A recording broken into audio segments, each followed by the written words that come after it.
The lyric Greek song was divided into two classes: melic or lyric song, which was sung by a single voice to the accompaniment of a lyric, and choric song, which was intended for collective singing to the accompaniment of instrumental music. The first of these divisions is responsible for the lyric as we know it in English verse.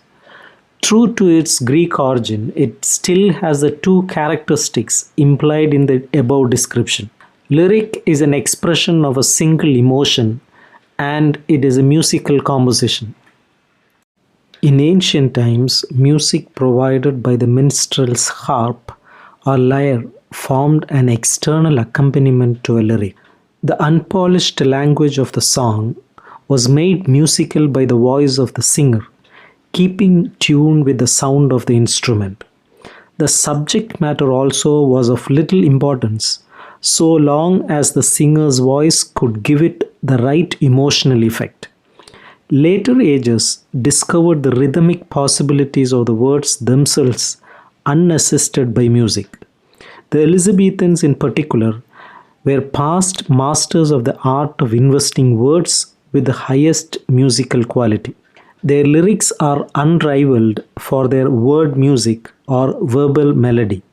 The vowels and consonants are so artistically arranged as to compose a music of their own, independent of the aid of musical instrument.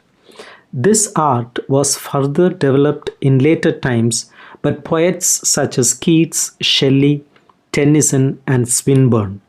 Here is a stanza from Tennyson, which has been universally praised for its word music. Note the alliteration and the artistic arrangement of the consonants. O hark, O hear, how thin and clear, and thinner, clearer, further going. O sweet and far off cliff and scar, the horns of elfland faintly blowing. There is sufficient music in the words themselves. The lyric has become independent of the lyre. The subject matter of the lyric. The lyric gives expression to a single emotion or feeling. It appeals more to the heart than to the intellect. Or to be more precise, its appeal to the intellect is through the heart. Just as the songs we sing are usually not very lengthy, a lyrical poem is quite brief. The poet does not intend to make any long flight. He wishes to convey his impression swiftly, memorably, and musically. The structure of the lyric.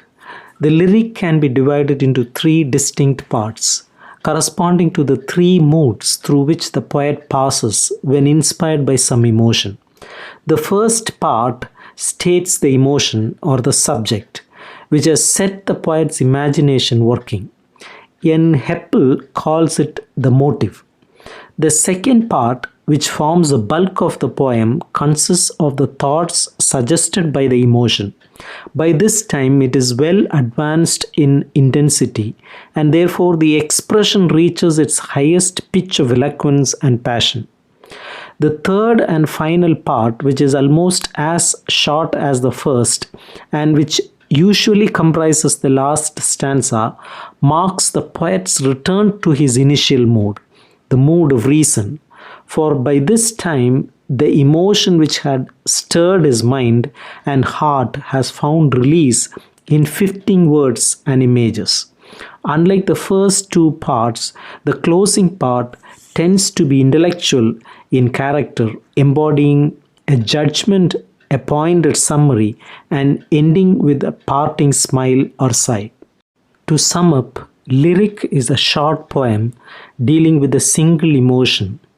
It is a musical poem, word music being an important element in its effect.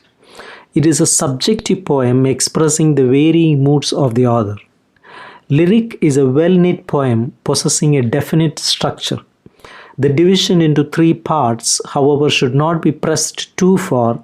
Some lyrics may not reach an intellectual conclusion at all. A poet's emotion is a law unto itself and pursues a course no critic can prescribe.